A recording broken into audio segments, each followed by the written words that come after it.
It isn't too much to ask. I've been playing The Liar for a while. I'll play you a song in chat. Love you. Tanner, are you in my game? Yeah, you are. Yeah. Play me a song.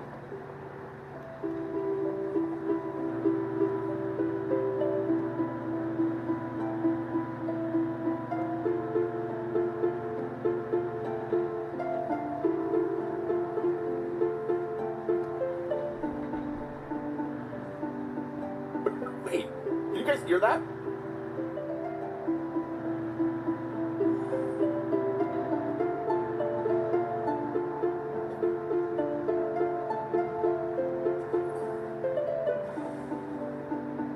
Wait, what? You're literally the best liar player I've literally ever heard. That was so cool. Hey, Doro, if it isn't too much to ask, I've been playing The Liar for a while. I'll play you a song in chat. Love you. Tanner, are you in my game? Yeah, you are. Yeah. Play me a song.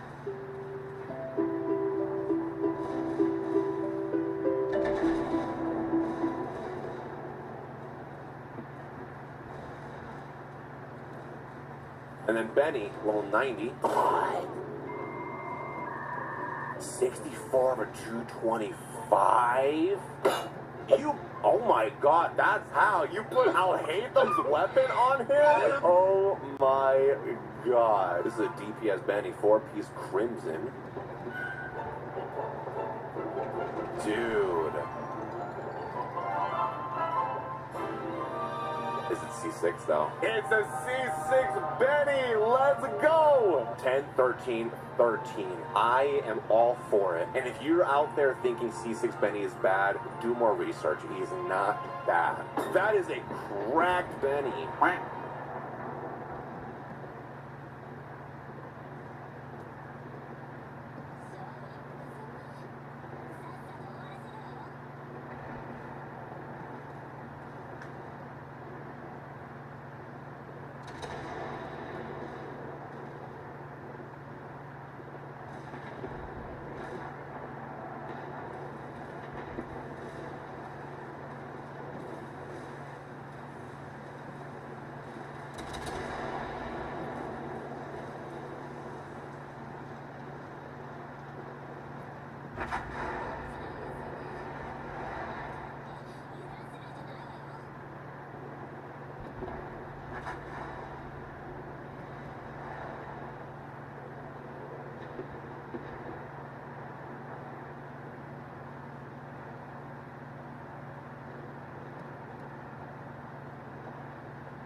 Conflict.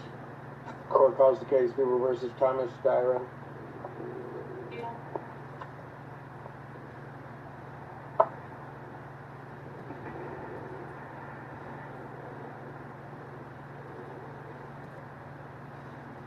Thomas Styron, the living man. I'm here by special appearance to address this matter. I'm sorry? And I'm Thomas Styron, the living man, not Thomas George Styron, the identity you know me as, or as on my own papers. I'm here addressing that. All right, thank you. Wish to be represented by an attorney, sir? No, I'm here to address an appropriate persona. All right. I do have to advise you, you're going to represent, you need to stand in the middle of the podium where he's telling you to stand. Now. Mr. Allen. If you don't want to cooperate and handle things, he wanted you in the middle of the podium where you're supposed to be. If you don't want to be there, then say no. I'm telling you now to do it. If you want me to stand close to the mic, no problem. Sir, you want to play a game with me? No. Not today. Mr. Allen, take him. We'll bring him back out when he wants to cooperate.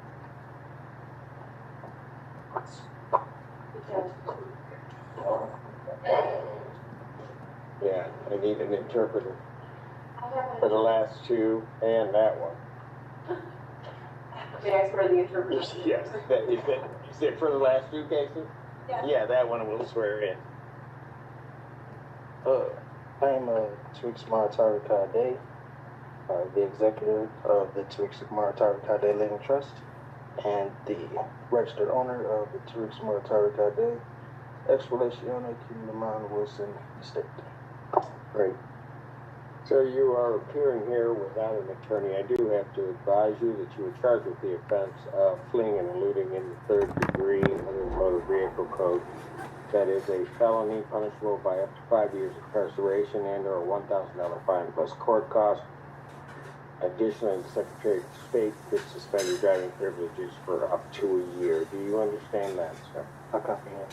Do you understand? I comprehend, yes. The court has to further advise you that if you wish to be represented by counsel, the court would ensure that counsel would be appointed to represent you in this matter, and that you would have counsel if you could not afford to hire counsel yourself. I also wish to advise you that the court would be treating you the same as it would the people in this case. There are certain dangers to representing yourself in this matter, in that you will be required to abide by the Michigan court rules, the Michigan rules of evidence, and all of the cases and statutory requirements. You understand that? I do not. You do not. What is it about that you do not understand? It's against my religion to adhere or to assimilate to any statutory. Sir, I'm not asking anything about your religion. It is irrelevant to me. I am indicating that in this proceeding, you will be required to abide by the rules of this court. Do you understand that? I'm having a hard time understanding why or how religion doesn't play a role. How what? How religion does not play a role. Religion does not play a role in what I do or what this court does. There are certain rules of this court established by the legislature and the Michigan Supreme Court regarding how these particular proceedings will be conducted. These proceedings will be conducted in accord with those rules. Do you understand that, sir? Well, according to the American Declaration on the Rights of Indigenous Peoples, as well as the International or the United Nations Declaration on the Rights of Indigenous Peoples, the state and the government should... Sir, you have no authority for what you're about to state, because what you're about to state is incorrect. Oh, I am an indigenous person. No. Sir, what you're about to state is incorrect.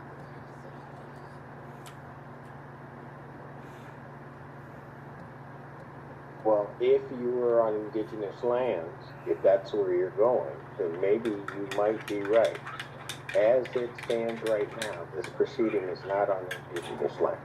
well, that's a matter of perspective, sir. It is, and the only perspective that's going to matter on that is mine. We are not on indigenous lands subject to indigenous or tribal rules. We're subject to the rules of the Michigan Supreme Court as they are promulgated, both in terms of procedure and evidence. Do you understand that that's what's happening, sir? I do not. What is it that you do not understand? I don't understand. Because I'm going to tell you something, sir. If you are unable to establish or understand what I'm saying, and go through this with you again, I have to assume that there may be some reason why you don't understand.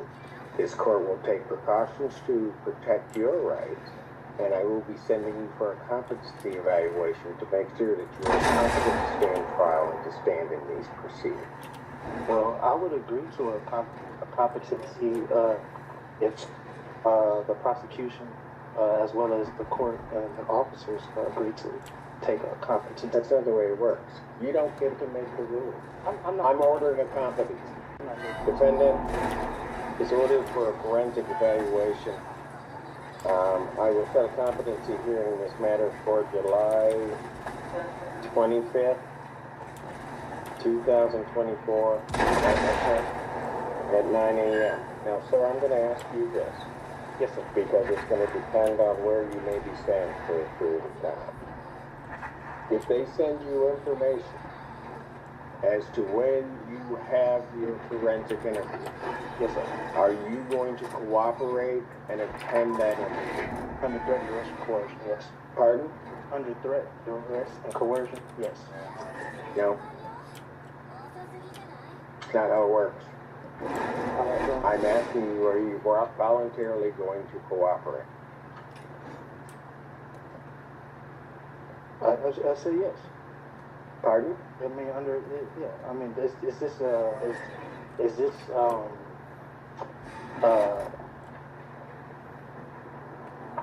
what are, excuse me,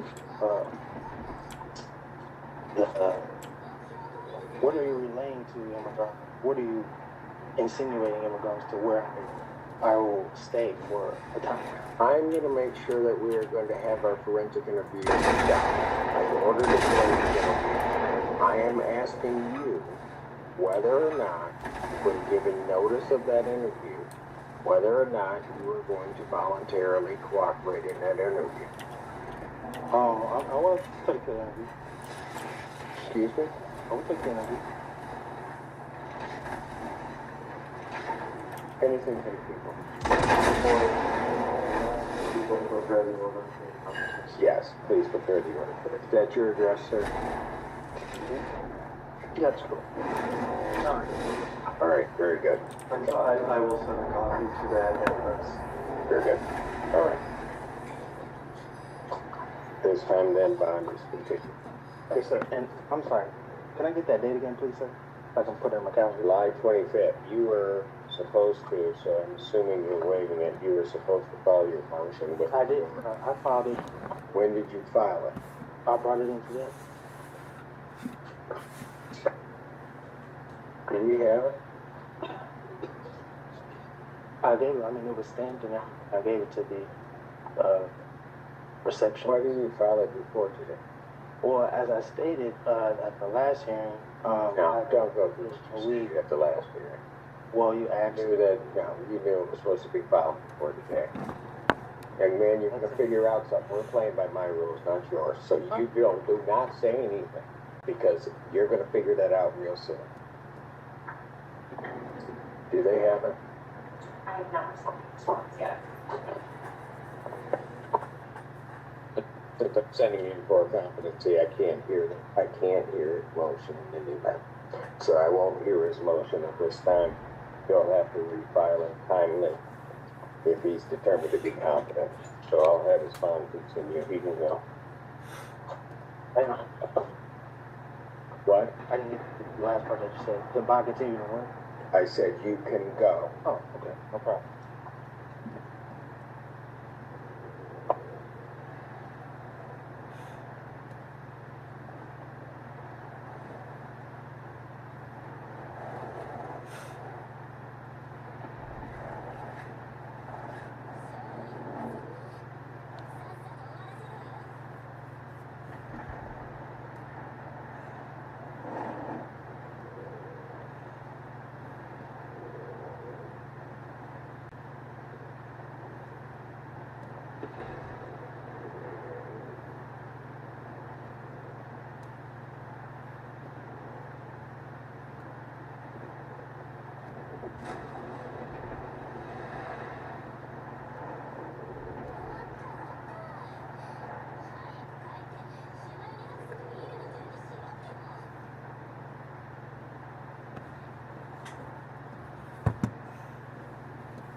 Feel like if Lily had her anime, she'd be the cliche short stack that annoys her senpai to the point her anger bangs her. Am I annoying yet? Am I annoying yet? Am I annoying yet? Am I annoying yet? Am I annoying yet? Am I annoying yet? Am I annoying yet? Am I annoying yet? Hey yo! Not yet, keep going! Almost there! Anger bang. I've never heard that term. Anger banging. What else would you call it though? Damn girl! Yeah, but hate. Oh, I guess hate. Yes, alright. Isn't hate what you do in a relationship though? No, I guess it doesn't matter. So I'm telling you, that is, there's something wrong in our brain chemistry. Being really upset and like getting heated. Some people do it turn on by rage, but let me explain. I think it's got something to do with like being angry and like having adrenaline and being like so up in each other's face with like a loved one, but you're having a fight. I don't know, that there's something in like the way our brain is wired, like the brain chemistry. There's gotta be a connection as to why the feeling is a thing. We ain't talking about physical violence. What is wrong with you guys? Ain't nobody beating people up and then going, yo, let's bang. It's about being frustrated with each other. It's got nothing to do with physical violence. That's fucked up. Sourced from Healthline, anger can work as an aphrodisiac. It literally gets your blood flowing, increasing your heart rate and blood pressure. See? It also increases your testosterone levels. See, I'm telling you, there is something about being angry with each other, your significant other, not some random dude on the street. Ahoy Lily the duck, I meant goose. Hello? On the subject of hate, is that why I'm so horny after every league game? Anyway. Imagine you're playing League with your homies and you lose a match and you're like, well, that sucks, next game. And you're like, nah, wait, I need to wench real quick. I need to just like drop one out, if you know what I mean, because I lost the game, you know. What the fuck? The lobby would be way more relaxed. God, people to me it would be absolutely shocking. Wrapped the raw. I hate this game. Wench. I can't get over the fucking fucking visual of I hate this game with Winch. This game makes me so angry too with Winch. Oh my god, I can't. Thank God, please. No! Fuck, another white. Wait. That makes me so angry, Winch. Freshly squeezed, top difference. Fuck them Fortnite kids.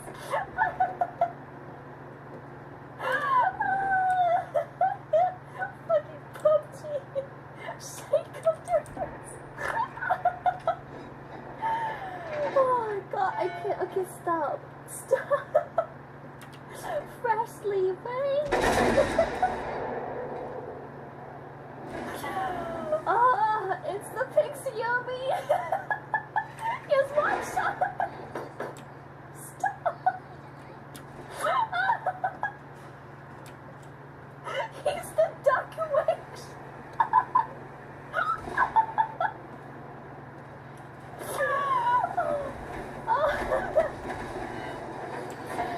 Oh my god. Diffuse is gonna blow, Winks! Bro, I hate that place. Pushing the payload! Don't smurfing again! Stop! Okay. Did he flash? Ultimate's ready!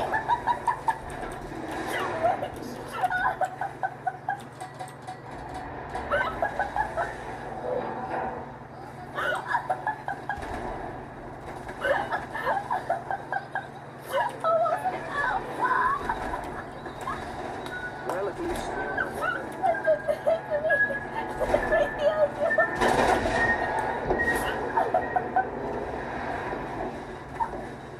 He keeps spawn getting me. Oh, it's high, no.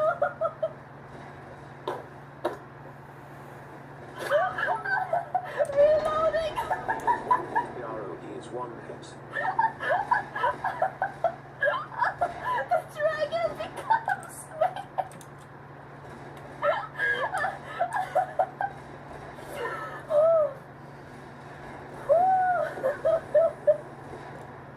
I'm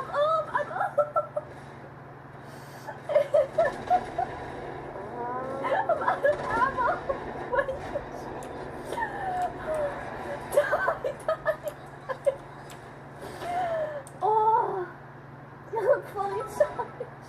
I need to, yeah, my cheeks hurt. Fuck, I'm gonna get abs, dude. Molten core.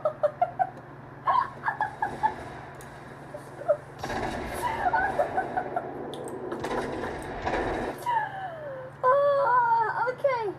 Enough. Fuck, I'm dying. I need some water. Whew. Water again.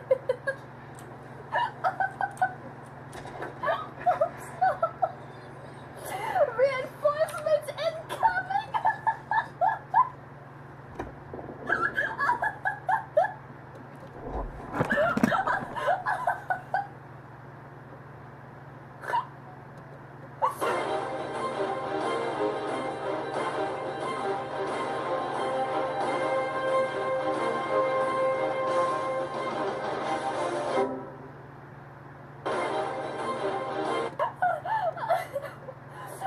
What is that? What I lost! Yeah, you did. Hurry up, I want to shock you. I'll give you whatever you want. You think you promise? Yes! Okay, say meow. You would do this to me? You said anything, Fillion, so I'm demanding a meow. Meow. I'm gonna kill myself. Clip it. What is that? What I lost! Yeah, you did. Hurry up, I want to shock you. I'll give you whatever you want. You think you promise? Yes! Okay, say meow. You would do this to me? You said anything, Fillion, so I'm demanding a meow. Meow. I'm gonna kill my.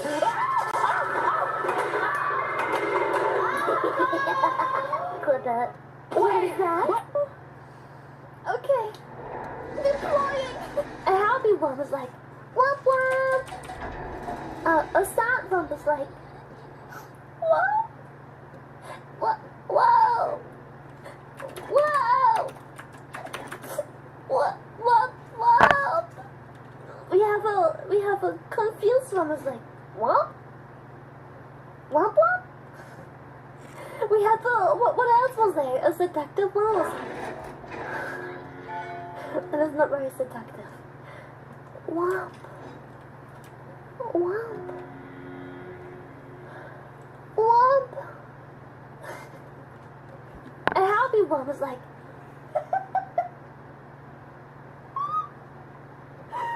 it hurts, but no Posca too.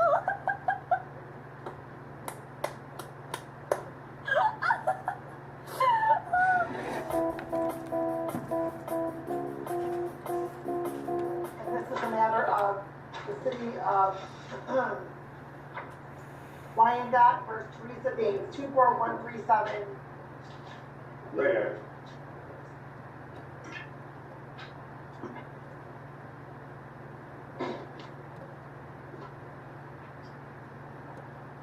Good afternoon, Your Honor. Neil Lloyd here on behalf of Teresa Danes. Stands to my right. Would you state your name for the record, please? Teresa Dames. All right, thank you. Please remove your hands from your pockets. And so today's the date scheduled for sentencing on your client's plea to possession of controlled substance. The possession of drug paraphernalia and speeding charges were dismissed. And counsel, do you have an opportunity to review the report and recommendation? There's also a bond violation as well. Yes, I'm aware of that, and yes, we did carefully go through the pre-sentence investigation report and we have two comments.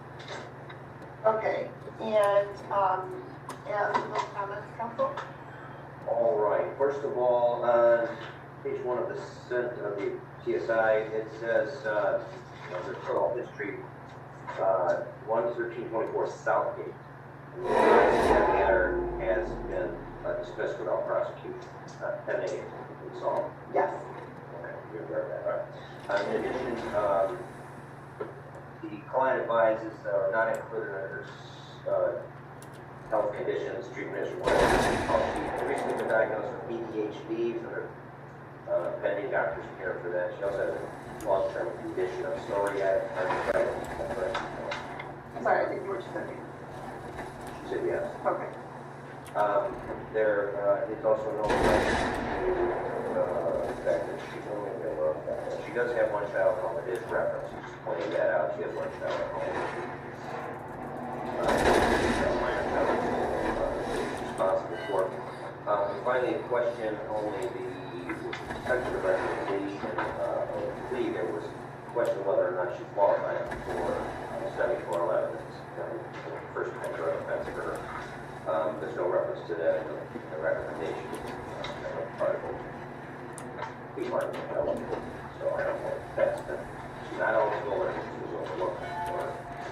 Maybe it's just been overlooked as far as that goes. I mean, you're waiting to see what was going on in the Southgate matter, but it wouldn't appear that your client is eligible under 25.136B, which is the local ordinance equivalent of 7411. Yes. Whether or not it's prior criminal or prior drug convictions. Yeah, again, matter of years ago, so we have to consider that. With respect to factual amendments, otherwise the report is appears to be factually accurate. With respect to the recommendation, the circumstances and eligibility for 7411, some additional information that I want to provide. She is in outpatient counseling with the program working, is that correct? Working, which involves outpatient counseling, so she does have that assistance. Also not. Okay, and so what are your prescription medications? currently prescribed Provigil and so right now it only has to come to Suboxone, which I prescribed for. Well, okay, here's my question. So, you claim that you're prescribed Prozac, Suboxone, and Suboxone. So you're supposed to submit a proof of those, but you haven't yet. Don't you also use, sorry? I probably haven't in the car. Okay, you also use kratom and marijuana. Very good, because kratom is a legalized form of opioid, pretty much. You take enough of that at one time, and it has opioid effects. And so, those things are actually even FDA approved or not, I don't know, I don't think it is. And then the more you take more and more and more and more. And so, okay.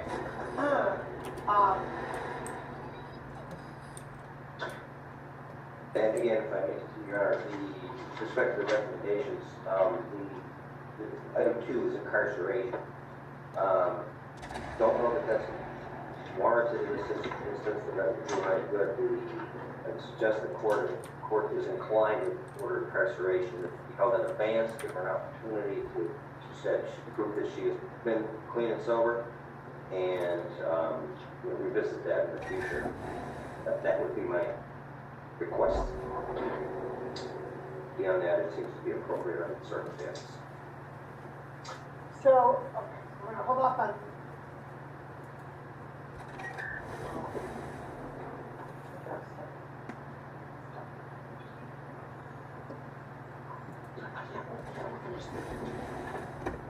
All right, the violation. You have to raise your right hand. You solemnly swear from the testimony about to give this man the truth, the whole truth, and nothing but the truth. I do. All right. So you were ordered on bond on March 20th not to possess or consume any alcohol or drugs unless prescribed and to participate in random testing. Correct. Okay. So on March 22nd was your first test. You're positive for amphetamine, cocaine, marijuana, Suboxone. March 29th, positive cocaine, Suboxone, marijuana. You're left. I understand that. Okay. But now you're going to get a prescription for cocaine. No, but I told you in court that day that So, well, wouldn't be that way 9 days later, ma'am. You failed to appear on April 15th. And so as the those violations come forward. Sure, my plan prepared a real good bond violation with explanation. All right. And so, ma'am, as those violations, how do you plead? And you, just for a moment, please, ma'am. You've gone over your advice of rights to your attorney, correct? And you understand that you have the right to have a contested hearing in this matter. And by entering into a plea, you will not have that contested hearing. Do you understand that? Yes, I do. Okay. Anybody promise or anything, threaten you or coerce you in any way if you not enter into a plea? No. Okay, you understand the possible penalty as a result of your plea? Okay, the court could revoke your bond, the court could send you to jail, the court could not send you to jail, the court could give you a fine, and mix of all of that. Do you understand? And knowing all that, you want to continue with your plea? Yes. All right. And counsel, you can please vote your client. Yes, Ms. Daines, you've heard the allegations, you read the allegations of the probation department on the 22nd of March when you tested positive for certain drugs. You admit that? And likewise, 7 days later, similar result, level reduced, 329.24. Do you acknowledge that you tested positive for those things? If the test says I did, I did. And then, again, on 4/15/24, they allegedly failed to appear. You acknowledge that you failed to appear? You have an explanation for that, but you do acknowledge it. So.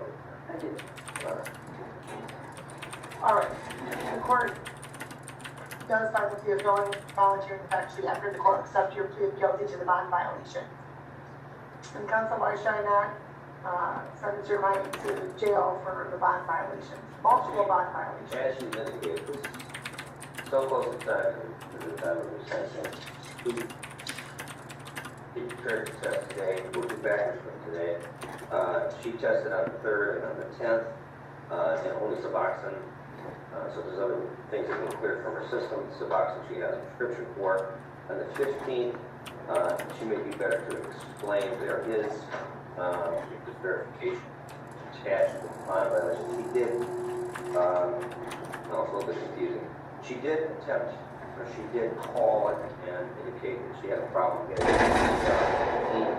there is a note from the probation department indicating that she had called the Lincoln Park office and said the door was locked. They state the door was not locked, but apparently it may be a different door, referring to whether the door was new paint on the door. She did call 727, and she also sent an email. Maybe she could explain it a little bit better. So it was sent on April 16th, and there was a whole lot of stuff apparently going on the 15th. But ma'am, let me just say this, okay? You need to put yourself in your life missing tests because of a friend being sick, and you're the only one that was able to visit him. But you have two things to do. One, a friend, and then the other one was your roommate was sick. And then he spent 2 days in Wyandotte Hospital and was released the day you had the test. So, well, I understand that life events happen, okay? You have multiple times during the day to test. First thing in the morning or in the evening. That has to be your priority. I asked if I could make it up and nobody got back to me. Ma'am. You have to make it a priority. Because a missed test is considered a positive test. And individuals miss a test because sometimes they miss a test for legitimate reasons, sometimes they miss a test because they think they're going to test dirty or positive, and then they want to have another makeup test later because now they know they're not going to test positive. So, make it a priority to make your tests. Now, you did state, if I recall correctly, that you would test positive for cocaine on March 20th, okay? Your level on March 22nd for cocaine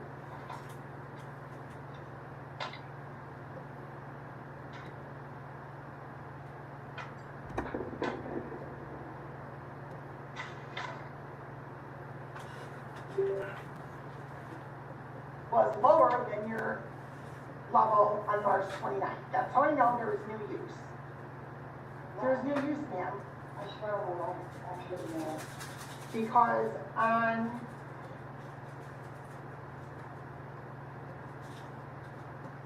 your presumptive positive on March 22nd, which is 150 nanograms per milliliter cutoff, okay?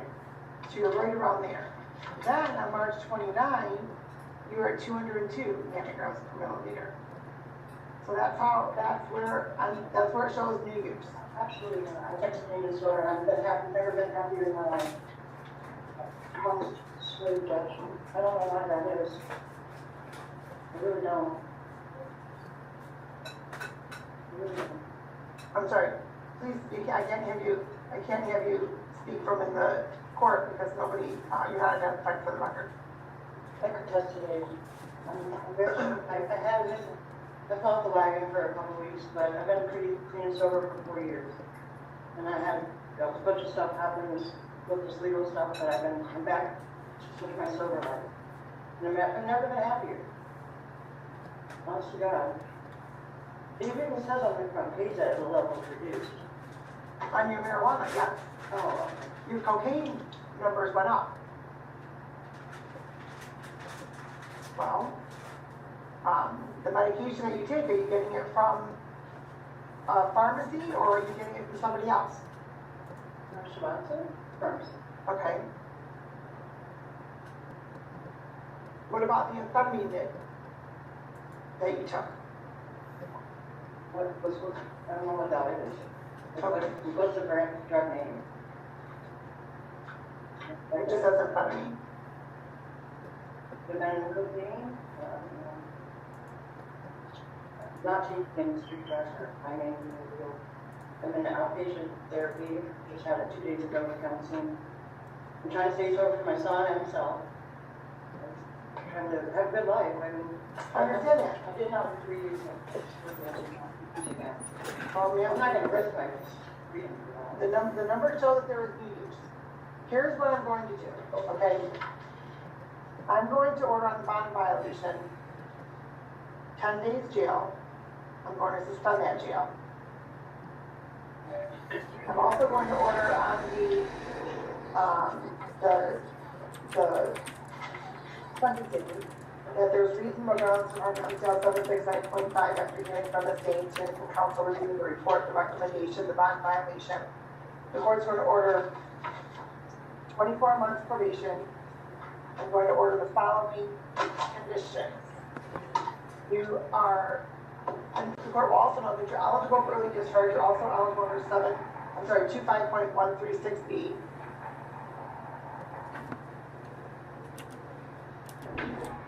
The court's going to order the following. You're not to violate any criminal law or any government. You're not to leave the state without the consent of the court. You are to report truthfully to your probation officer as often as your probation officer may require, in person, writing, or virtually. You're notified probation officer immediately of any change in address or employment status. You're not using alcohol or drugs unless prescribed, and you'll continue to have random testing. The agreeability of both in that condition is so important to monitor your progress in maintaining absence and sobriety. The court's going to order 45 days jail. I'm going to suspend that jail as well. So then what that means is that your jail right now is going to be suspended. If there's violations, you'll be serving that time. Okay? So whether or not you serve jail time is 100% in your control. You do. Put yourself first. Don't put other people's problems or concerns ahead of yours, because they're not the ones that are going to end up being in the Wayne County Jail. Okay? And we're going to do a jail review on both the bond violation and the jail review on the sentencing for the 45 days. We'll do this June.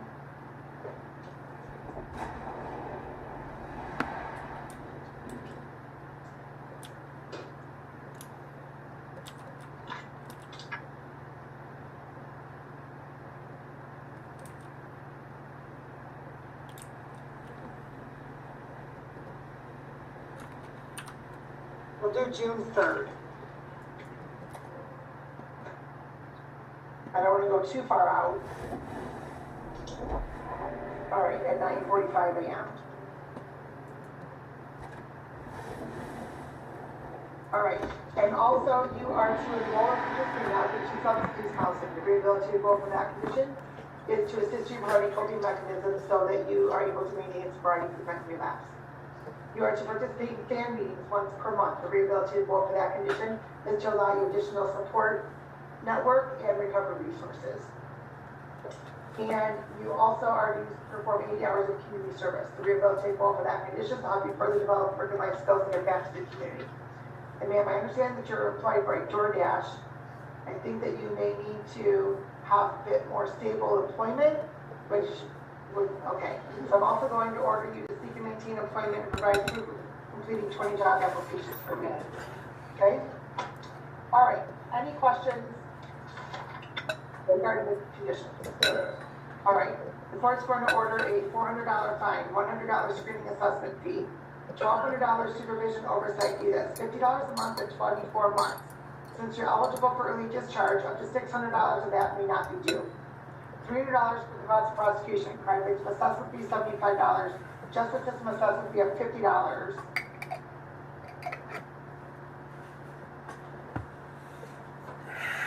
$2,125 is the total between is the total for your fines and costs.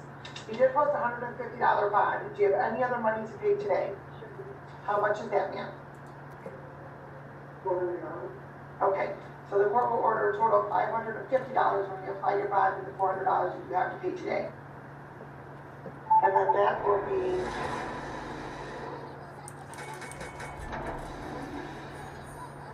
leave a balance of $1,575. Can you do $100 per month? What day of the month works best? The first. All right. Since you're paying $400, would you still like to do that May 1st, or do you want to start that June 1st? June first should be better. Okay. All right, effective date, statement, Mr. eligible under, for early discharge, so long as all the following are returned. You completed at least half of your original term of probation. All probation requirements have been completed. You had at least 3 months without any violations. All money is either paid in full or you made a good faith effort to make it full payment. Okay? Good luck to you, ma'am. Please have a seat over on probation, and somebody will be with you shortly. And this is the matter of the city of Wyandotte for Matthew Stevenson, 24177.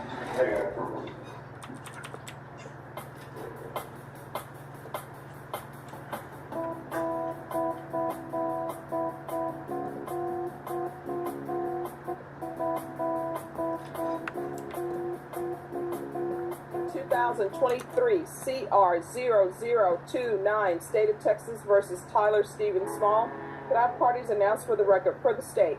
Zach Tyler for the state. Defense. Glenn Payne for the defense. And are you Mr. Small? Yes, ma'am. Showing you what's entitled Motion to Enter Adjudication of Guilt and Revoke Community Supervision. Did you review that with your attorney? Did you understand it? Are you the same Tyler Stephen Small who's placed on deferred adjudication in 2023 CR0029 for the offense of injury to a child, intentionally bodily injury, on August 24, 2023 for a term of 4 years? Is that you? Yes, ma'am.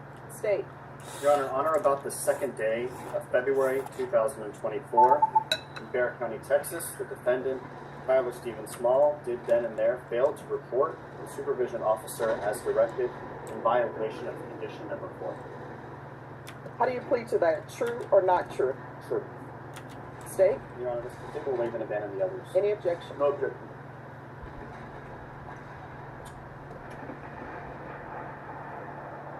Did you understand by pleading true to violation of condition number 4, the court could find it true, grant the motion, find you guilty, sentence you up to 10 years in prison, and up to a $10,000 fine?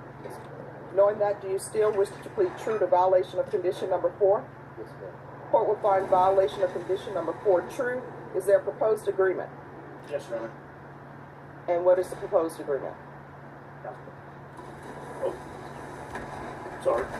Your Honor, the proposed agreement is probation. It's basically a zero tolerance and rolling bid for the 3 days, weekly drug test for 30 days on IVR line, followed by monthly cap and follow recommendations. I believe probation is going to be zero tolerance. No, I don't. You're supposed to be doing what you're supposed to do. So, what I was going to request, Mr. Small is about 7 days in jail. So it's a little over 2 weeks. In jail and follow the rest of the recommendations in this case. He is currently working at Chester's Hamburger. He's also enrolled in HVAC technical school. He's kind of doing very well there. He did, he's really been informed that he would do a drug test this morning what he did. He had tested positive for marijuana. There's no other. So that's what we're going to ask you for to follow this recommendation. Probation. Yes, Judge.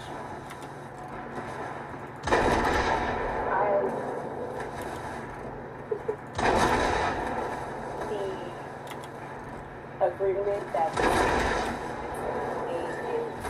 fine with me. All right. You want to raise your right hand for me, please? Do you solemnly swear or affirm the testimony you give will be the truth and nothing but the truth, so help you God? You can lower your hand. State your name for the record. My name is Stephen Small. Why are you not reporting? Honestly, I was at talking to Savannah and I had been smoking marijuana with my manager and I knew that I was getting a drug test. All right. And I thought that when I went, I was getting a So your answer, how old are you? 35 years old. So you know you're not supposed to smoke marijuana. You did it anyway. And you're doing it, I guess, while you're at work? I was at talking to Savannah.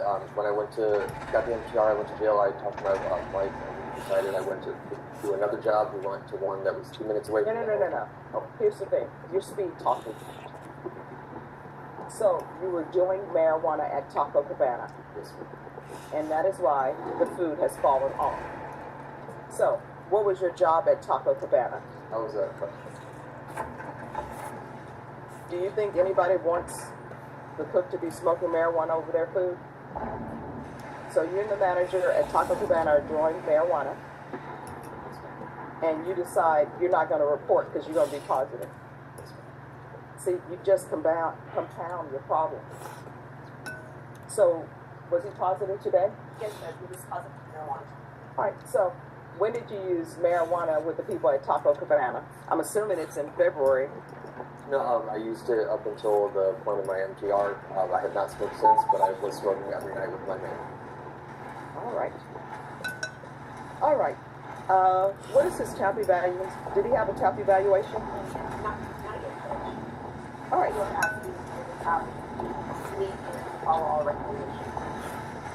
All right.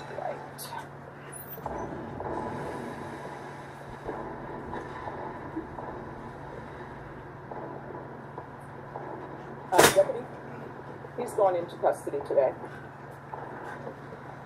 All right, this is what the court is going to do.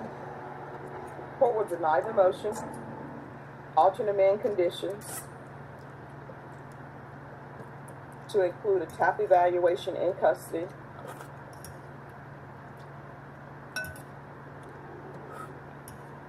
follow all recommendations of TAP. And if TAP recommends an outpatient treatment, then that's going to be 90 sober meetings in 90 days. And there's going to be a UA hotline for him until further notice. And while he's in custody too, we can do a referral to felony drug court. And to the clerk, he's going to be in custody for his TAP evaluation and for felony drug court referral. If I may, he's no longer at the Taco Cabana job. He left. He has another job at Chester's Hamburger. He's not using marijuana anymore. They have 4 children they're supporting, and he is in a technical school that he's trying to better himself. He's able to get out of jail, post bond, and try to make it better. Would the court consider allowing him to remain out, get these conditions done? You can even have him report, or we can have him report daily if you want to have a drug test. We'll show that his level is going down, but he's taking the first step on his own to try to make better progress. We're just going to knock him back. Okay. All right, we can go off the record. Here's the thing. Everybody who comes to this court on probation, what do I tell them? If you have an issue, pick up the phone, let probation know. Because to be successful on probation, communication is key.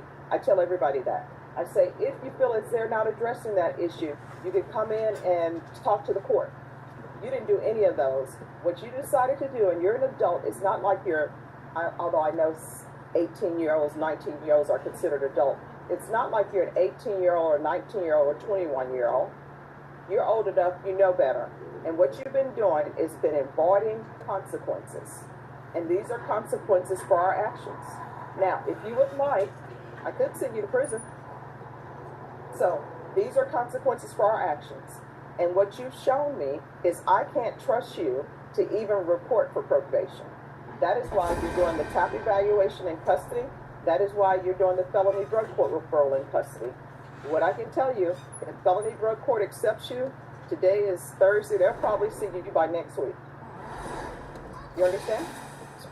There are always consequences for actions, and I think you're old enough to, when you make choices, you need to sit down and say, I'm making choice A. What are the consequences for that? You understand? And I don't write the rules for probation necessarily. This whole thing where you can't drink alcohol while you're on probation, even though alcohol is legal, that's not for me. That's from the legislature. This whole thing where you can't smoke marijuana, that's not for me. That's from the legislature. And I know people think, it's just marijuana. But look at you. You standing before me using marijuana every night at the Taco Cabana instead of making people's food properly. which is why I probably had some hair in my food. But you're doing that, and guess what? Going home smelling like marijuana with your children, and now you before me telling me you have children. Those are consequences you should have been thinking about. And you're on deferred adjudication for injury to a child. Do you understand? All right, good luck to you. Did you understand you're charged with the offense of possession of controlled substance, penalty group 1, 1 gram to 4 grams? That's a third-degree felony. The range of punishment is anywhere from 2 to 10 years in prison and up to a $10,000 fine. Did you understand? All right, after reviewing states exhibits 1 and attachments, the court will find there is sufficient evidence. In limit. 2.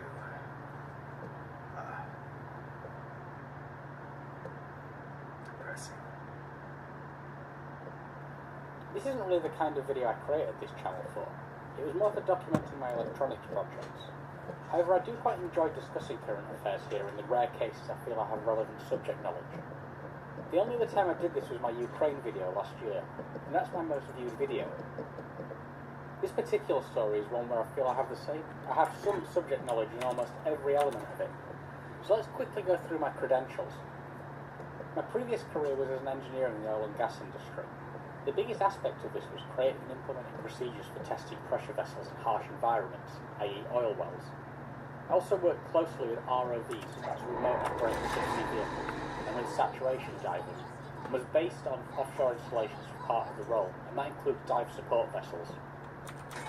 My last job was working for the British Geological Survey. I was part of a task group for designing a low-cost subsea sampling system. Admittedly, most of this task consisted of me disappointing others by explaining to robotic engineers how expensive the project would be. Interestingly, the design spec for that was for 4 kilometres depth, which is about the depth the Titanic's at. I also worked with data from the 5 Deeps expedition, so I'm surprisingly familiar with DSVs, and that's deep submergence vehicles, of which the Titan was one of them.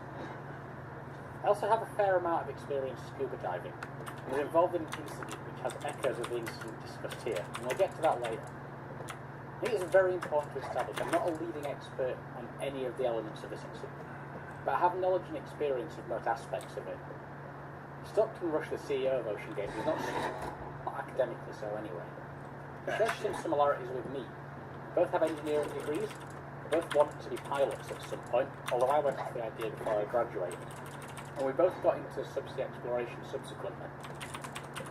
I believe we share very little in common personality-wise though. Unlike other videos I've made, I'm not going to be making my usual dark humour jokes and memes and that kind of thing. I think the message here is stark and important enough for that to be left out. I could discuss this incident at length, but I need to maintain some kind of brevity. There are numerous potential contributory factors to this incident. I cannot cover them all, so I aim to cover those that are not necessarily apparently obvious or have been widely misreported on. I'm going to give the benefit of the doubt where possible. For example, when Ocean Gate state the DSV had 96 hours of life support, I'm assuming they shut 5 individuals in for 96 hours to verify. My sources are in the description, and any statements about the craft design and operating procedures come directly from Ocean Gate. To start with, I'd like to briefly describe a project I was involved in when I worked in the offshore industry. Subsea blow-up events are part of the line of defence to keep hydrocarbons from reaching the surface during drilling of an oil or gas well.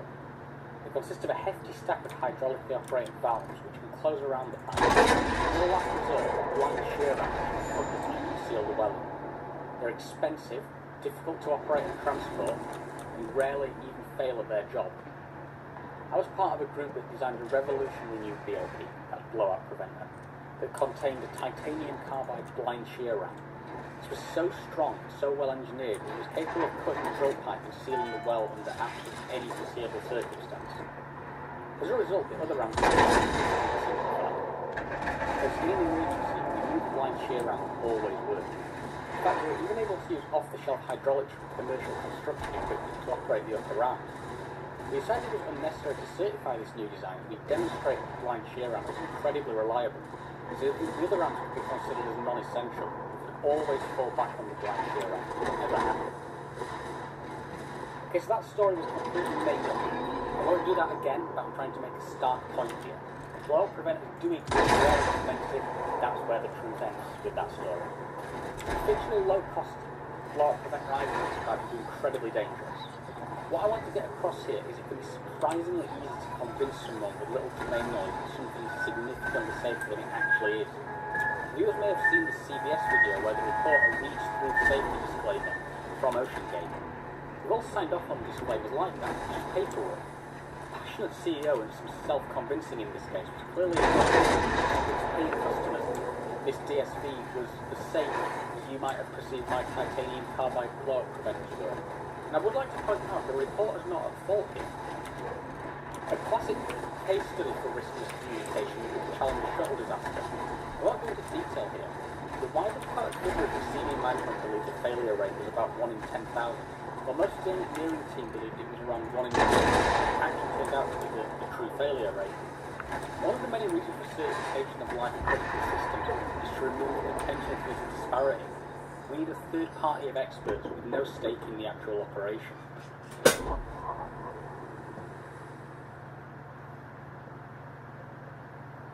From this point on, we'll discuss technical aspects with which I have personal experience.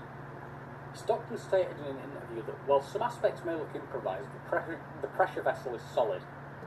We'll come back to the first half of that statement later, but I have significant doubts that the pressure vessel was suitable for this application. It's important to appreciate that for atmospheric diving, there's no wiggle room in pressure vessels. They either fail or they do not. There's no such thing as a slow leak in a DSV. This DSV consisted of a carbon fibre composite tube with 2 hemispherical titanium end caps, one of which contained a viewport. There are reports that this viewport was only certified to 1,300 metres of depth, with the DSV regularly diving to 4,000. This particular point is so egregious I'm not going to go into it here. If this actually turns out to be the case, we'd almost stop the video right now. No domain knowledge required. But let's just assume those admittedly pretty credible reports are erroneous. I'd like to talk about carbon fibre composite. Most pressure vessels I've worked with, and most pressure vessels in the world, are metal, usually steel. Steel and titanium is ideally homogeneous and isotropic if manufactured correctly. That means it's consistent throughout and has equal strength in all directions. It means if we can adequately test the quality of the material, we can be confident when and how it will fail under pressure. Here's a typical failure curve for steel, though titanium behaves quite similarly. Stress, think of it as force applied, is on this axis, and strain, think of elongation, is on this axis. This section is the elastic deformation regime. If we limit the stress to this section only, the material will recover and not fail. For a metal pressure vessel, we can always ensure we remain in this elastic deformation section by doing the following. We test our pressure vessel to some pressure above the design limit but below this yield point. We physically inspect the material. For metal vessels, ultrasound inspection can reliably detect defects which will cause a premature failure. Monitoring the strain on the vessel using strain gauges or other means. This isn't always necessary, but it's easy and sometimes appropriate, ensuring that the strain in that vessel is proportionate to the stress. Crucially, repeated stress cycles can introduce defects, so we must test with the necessary regularity. I do have to admit I'm apprehensive at the concept of a carbon fibre compressive pressure vessel. Carbon fibre composite consists of woven fibres bonded by epoxy. It's very difficult word to say, inhomogeneous, and therefore much more difficult to inspect, and subject to more numerous failure modes. OceanGate's defence was that they had an acoustic and strain monitoring system in place on the hull. I remain far from convinced here. As we discussed, strain monitoring is of little use if we don't know the ultimate stress of the material. We can only really confidently know that, what the ultimate stress is, if we know the material is free of significant defects. Stockton stated it's impossible to test for such defects. Now, my knowledge of carbon fibre composite is quite limited, but that statement is untrue. Here's a testing service offered for bikes, and I'm not here to disparage bikes. A front fork failure on a mountain bike could absolutely be fatal. X-ray testing seems to be the gold standard. If no suitable test rig was available, the only viable approach in OceanGate's case would be to commission one. If that was not possible, carbon fibre composite is not an ideal material and we don't use it.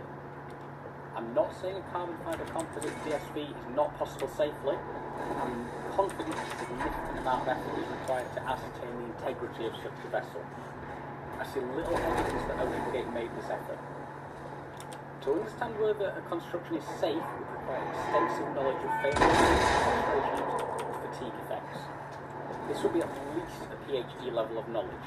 Another reason certification exists. It's not just a it ensures a trusted third party with that knowledge has applied it.